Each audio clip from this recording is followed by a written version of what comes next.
Welcome back. તો 27મી મે PM Modi નવી હોસ્પિટલનું લોકાર્પણ કરશે। આ સાથે જ અસારવા સિવિલમાં નવા 1800 બેડની હોસ્પિટલનું ખાતમુહૂર્ત કરશે।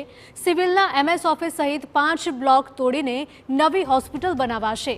588 કરોડના ખર્ચે અત્યાધુનિક સુવિધાથી સજ્જ હોસ્પિટલ તૈયાર કરાશે। ઇન્ફેક્શન ડિસીઝની સારવાર માટે કરાશે 500 બેડની વ્યવસ્થા, 300 આઈસીયુ બેડ, જ્યારે 60 આઇસોલેશન વોર્ડનું નિર્માણ કરવામાં આવશે।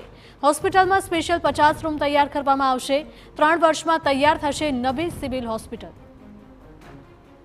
તો ખાસ કરીને કોરોના જેવી મહામારીને ધ્યાનમાં રાખીને હોસ્પિટલનું નિર્માણ કરવામાં આવશે કે આગામી સમયમાં જો કોઈ મહામારી આવે તો દર્દીઓને અગવડતા ન પડે અને તમામ પ્રકારની સુવિધા મળી રહે।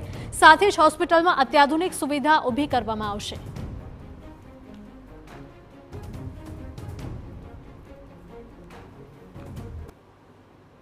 पूरा 5 ब्लॉकનું ડિમોલેશન કરી અને ત્યાં આગળ 1800 બેડની નવી હોસ્પિટલનું નિર્માણ થવા જઈ રહ્યું છે અને એ 1800 બેડની અંદરથી 500 બેડ ઇન્ફેક્શિયસ ડિઝીઝ માટે આઇસોલેટ કરવામાં આવશે।